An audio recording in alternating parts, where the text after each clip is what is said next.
Jésus est fidèle. Mon Jésus est fidèle. Il est précieux. Dieu est précieux.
On va y aller alors, parce que c'est vrai qu'on a pris du retard. Certains commencent à partir, je comprends, il y a de la route. D'autres veulent savoir si on priera après. Je ne sais pas, vous pouvez prier, mais voilà, on priera. On va se confier à Dieu avant de partir, bien sûr, après les questions-réponses. Donc voilà, mais on y va. Est-ce qu'on laisse le dernier shopping pour après ou... Allez, c'est bon. Est-ce que Armand est là? Avec le micro. Alors, il y a une question ici. On en prend combien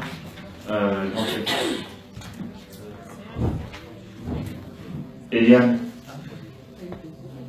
Elle n'est pas là? On prend combien là, Christiane? Des questions? J'ai vu l'heure. 5 questions. D'accord. Je vais essayer. Ça marche pas? Apparemment, les plus. Bon, après, ça n'arrivera pas là-bas. Sauf si vous venez ici, il faut tenir ici.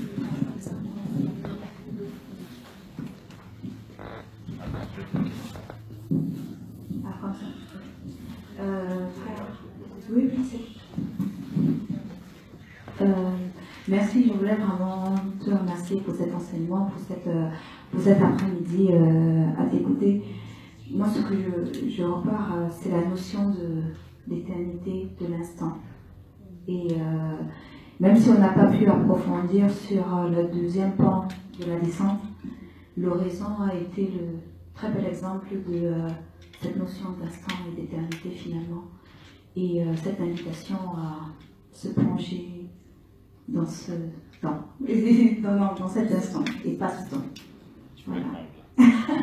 Mais je voulais revenir au début parce que quand tu parlais de l'Hadès, vraiment les premières phrases du talk, tu disais que dans l'Hadès, quand Jésus, lors de la crucifixion et tout, il est arrivé à l'Hadès, l'enfer, pas les enfers, c'est bien ça, et que là, les enfers, pas l'enfer, et là, il a tenu les poignets d'Adam, d'Ève et des prophètes. Et j'ai pensé à la parole quelques jours avant la crucifixion, quand il est parti sur le mont avec les quelques disciples pour prier toute la nuit, et que Dieu a dit c'est lui mon fils, écoutez-le. Mais là, ce soir-là, il y a des prophètes qui sont descendus. Ils sont donc descendus d'où finalement? Parce que pour moi, ou peut-être je me trompe, c'était du ciel, c'était du paradis que Élie, Moïse, ces trois prophètes, je pense, deux prophètes qui sont descendus avec les anges pour parler à Jésus. Voilà. Et donc l'Hadès, ils sont descendus d'où en fait? D'accord. Ils sont descendus d'où? Moi je ne serais pas là-bas. Hein.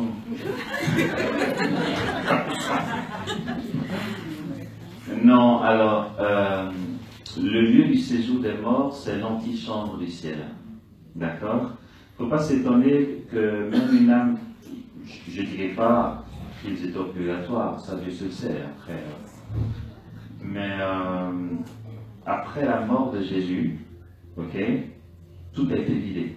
Je veux dire, on peut dire qu'il n'y avait pas d'âme au purgatoire, vidé total, ok. L'enfer, c'est autre chose.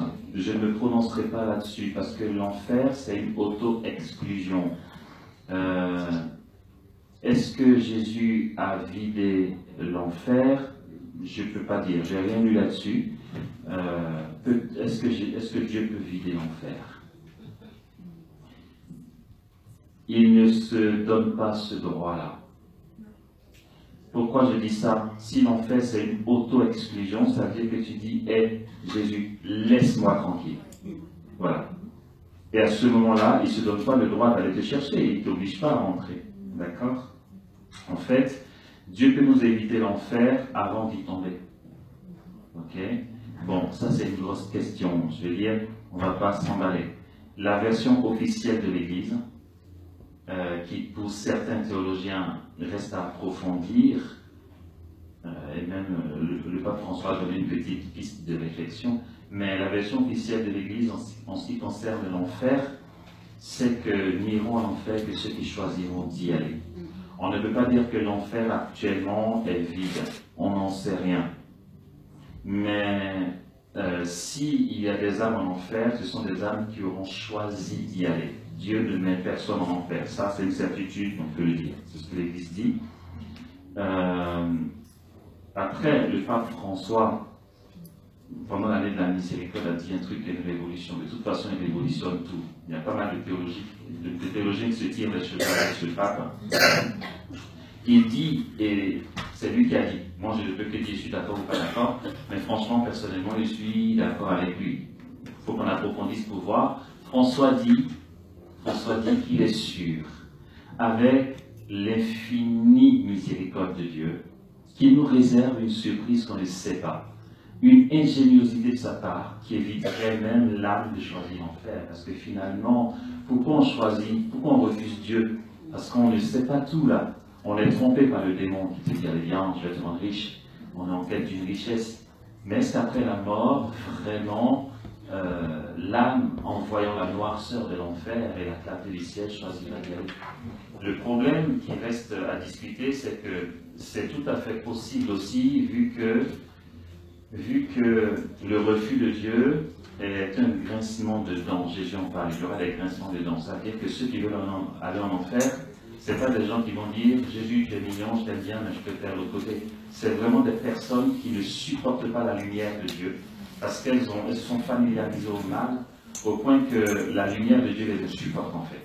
Donc c'est une question vraiment, version officielle, s'il y a des âmes en enfer, ce sont des personnes qui ont choisi d'y aller. Ce qui est tout à fait possible, avec ceux qui font les messes noires, le satanisme et tout à fait possible. L'Église ne dit pas qu'il y a personne en enfer. Ok, voilà, c'est la version officielle. Mais François a ouvert une piste que moi j'ai vraiment l'intention de creuser, parce que ça me... Je crois bien que Dieu est assez puissant pour nous faire un truc, quoi. Je vais dire enfin bref. Maintenant, d'où ils viennent, il ne faut pas s'étonner que même une âme du purgatoire apparaisse et soit beau gosse.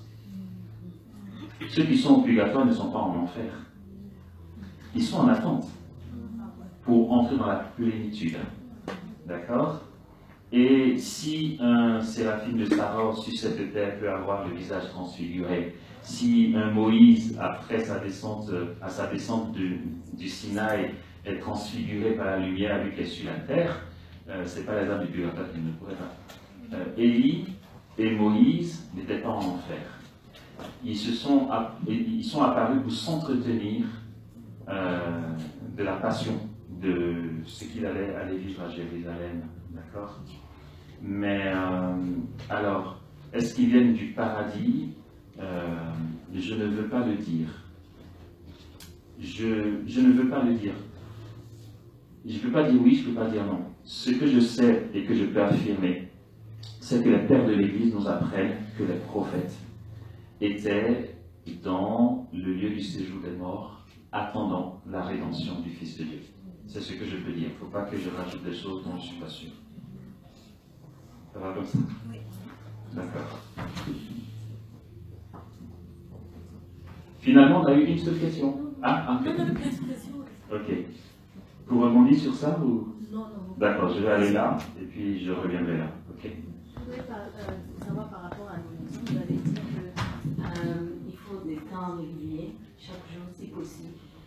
C'est par rapport à l'horizon. Oui, par rapport à l'horizon. Ici, par exemple, dans notre planning, on a des veillées de prière dans la semaine, par exemple. Et c'est l'heure de l'horizon, puisque l'horizon est un moment où tout doit être calme. Mais on est dans la prière, c'est-à-dire on est toujours avec Dieu, mais pas seul. Parce qu'il y aura d'autres membres aussi. Est-ce que ça compte?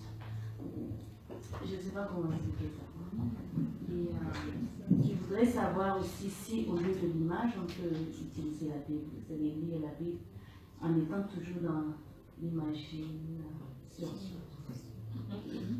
Et puis, D'accord. Alors, la première question, si j'ai bien compris, est-ce qu'un temps de prière avec d'autres peut suppléer à notre temps d'oraison?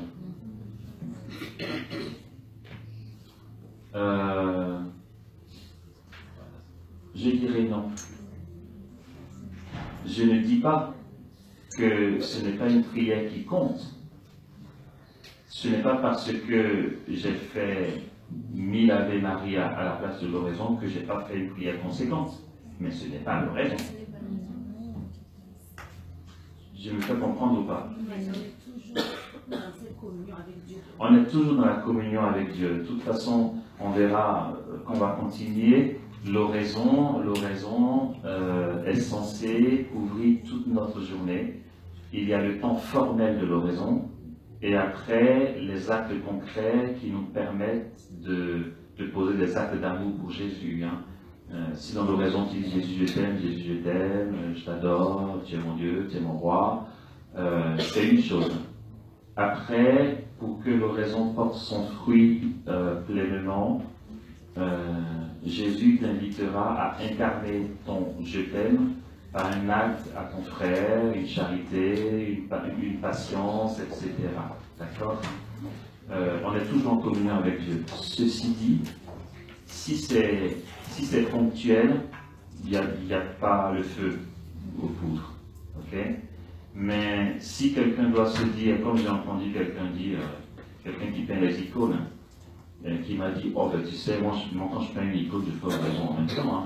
Je lui ai dit, tu fais pas oraison, tu peins les icônes. Tu contemples, mais c'est pas oraison. Parce que si on arrête le temps formel de l'oraison, il n'y aura plus rien pour alimenter les autres choses, justement.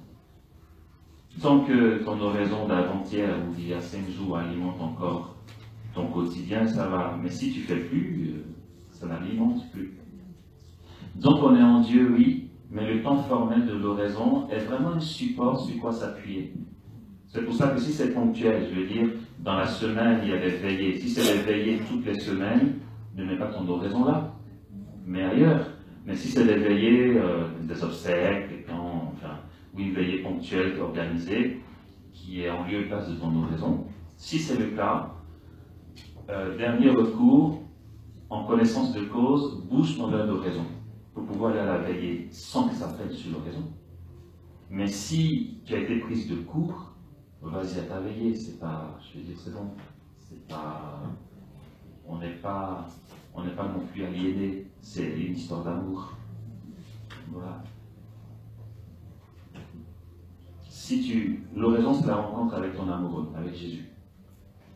Alors, si tu transposes à quelqu'un qui est marié ou qui a une chérie, etc., vous vous voyez tous les jours parce que vous avez passé du temps ensemble.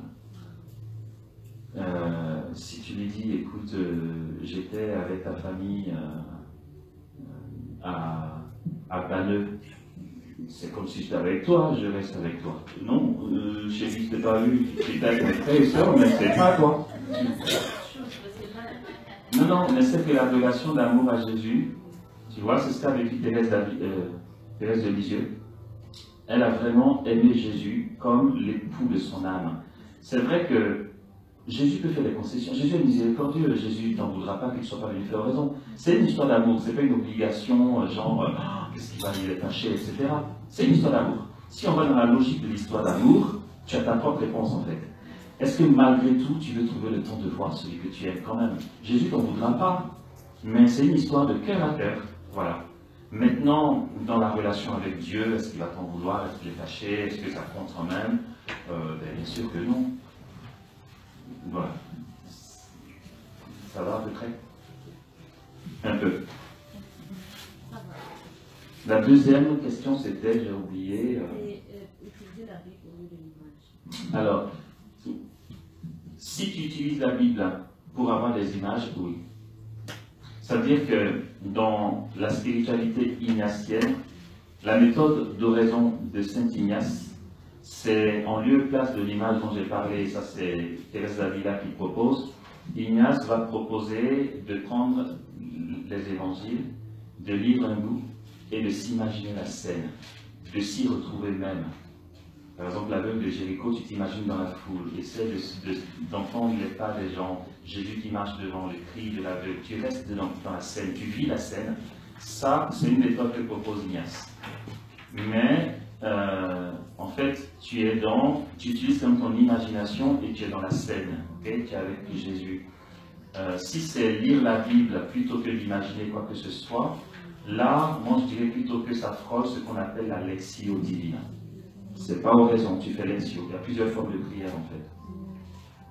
Ok.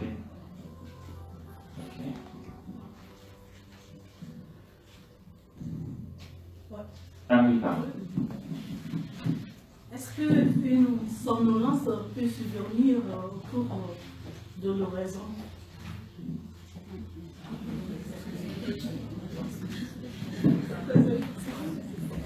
Somnolence, ça veut dire j'ai eu un rythme assez accéléré, je suis un peu fatigué pendant l'oraison, je crie du nez, c'est ça? Somnolence, alors peut-être pendant l'oraison, tu peux sentir une fraîcheur et ça peut entraîner à une somnolence.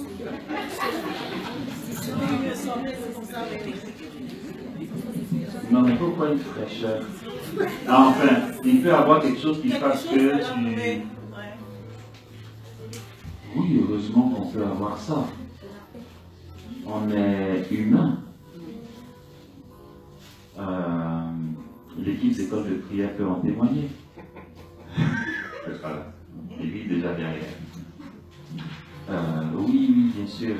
Pendant qu'on prie, Dieu n'attend pas que nous fassions preuve de capacité robotique. Il est notre Dieu, il nous a créés, il connaît nos fatigues, il sait notre activité de la journée. Et ce qu'il faut savoir, c'est que la somnolence peut intervenir, mais ça ne gâche en rien dans nos raisons. D'accord? Retenons qu'une oraison réussie, une oraison ou une adoration réussie, c'est une oraison ou une adoration voulue. D'abord et avant tout. Si on est fatigué, qu'on a passé l'heure à faire, ne nous inquiétons pas. Ne déduisons pas que notre oraison n'est pas bonne. Ok? C'est Jésus qui gère. Et il n'est pas choqué de nous voir dormir. Je pense même qu'il trouve ça mignon. Il se dit, oh là là, le pauvre, il est fatigué, mais il est là quand même. Et voilà, il en est flatté. Ok? Il en reste 2. Ou pas? Ah, ok. Je voulais savoir, est-ce que l'adoration, si on n'a pas le Saint-Sacrement devant nous et on a la croix, on peut faire l'adoration devant la croix? De toute façon, l'oraison, c'est une adoration. L'oraison, c'est adorer Jésus dans le cœur. C'est au niveau de la forme qu'on met oraison ou adoration. D'accord? Donc, oui, mais la croix peut tenir lieu de ton sanctuaire de prière. Donc, tu peux très bien faire oraison là, ouais, sans problème. Sans aucun souci. Dernière question ou... Ah. Ça va? Tout va bien? Dernière question. S'il vous plaît, mon frère, pour faire l'adoration, quand on n'a pas la chance d'aller devant le Saint-Sacrement à l'église et qu'on le fasse chez soi à la maison, dans sa chambre, est-ce que ça a la même valeur? Alors, oraison, parce que dans la chambre, on peut faire oraison. Avec la présence réelle dans sa chambre? Non. Je n'ai pas eu la chance d'aller à l'église. Alors, pourquoi pas? Je veux dire, regardez, objectivement, objectivement, je dis, d'accord? Est-ce que la matière peut bloquer Dieu? Non. D'accord. Déjà, quand le Saint-Sacrement est exposé, entre l'hostie et nous, il y a une vitre, c'est une matière. On ne va pas croire, on ne va quand même pas croire que la présence de l'hostie est efficace parce que la vitre est moins épaisse que les épaisseurs de mur. Non, non, voyons les choses techniquement. Est-ce que s'il est capable d'agir malgré la vitre qui est une matière, est-il capable d'agir malgré la distance? Oui, il est capable d'agir malgré la distance. La distance ne l'empêche pas d'agir, d'accord? C'est pourquoi, moi il m'arrive souvent, si je sais que le Saint-Sacrement est exposé chez moi à Dax, à la cathédrale, que je ne veux pas m'y rendre, je me mène dans la direction de la cathédrale et j'adore Jésus. De toute façon, même quand tu es dans la cathédrale et qu'il y a le Saint-Sacrement, tu es là, mais forcément à un moment, tu fermes les yeux pour mieux l'adorer. Donc je fais la même chose de chez moi. Et j'y crois et je crois qu'il me bénit. De toute façon, même si ce n'est pas l'hostie qui est là-bas qui vient jusqu'à moi, je suis au moins en train de faire oraison. Donc c'est tout à fait possible. C'est bon? Ok. Je suis obéissant à Christiane. On a pris 5 questions.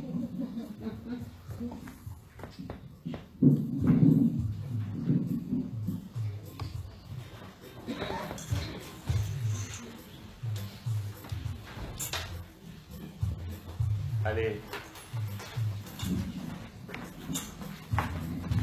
On va juste s'en remettre à Dieu. Bonjour frère. Bonjour. Je vais vous prendre juste 2 minutes.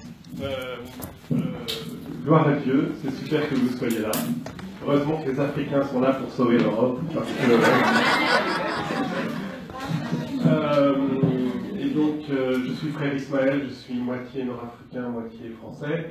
Et j'ai fait partie des Béatitudes, donc juste avant d'entrer à Saint-Jean il y a 30 ans. Et je me confie à vos prières pour toutes les personnes que je rencontre, surtout les musulmans, les musulmanes, les témoins de Jéhovah, là, tout à l'heure, je suis allé les visiter. Demain matin, je vais retrouver des évangéliques. Tout ça à cause du pape François, parce qu'il y a 3 jours, j'ai vu que le pape François nous demande d'aller prier avec nos frères protestants pour faire tomber les murs.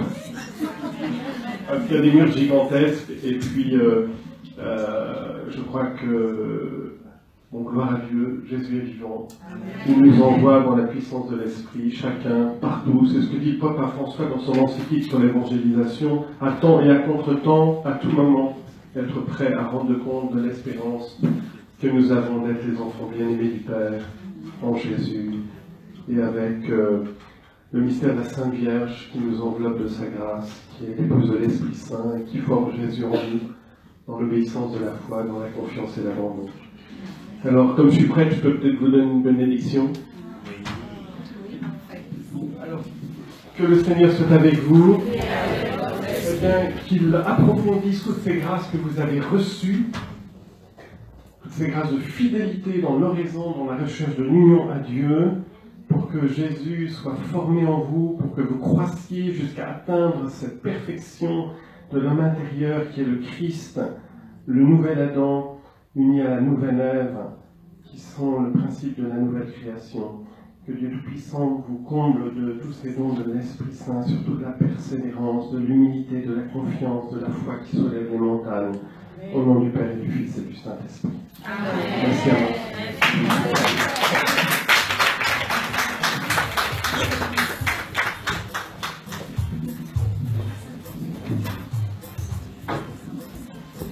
Ok, non mais on ne priera plus là, c'est fini. Hein. C'est bon là. Donc voilà, je vous dis merci. N'hésitez pas à laisser vos coordonnées.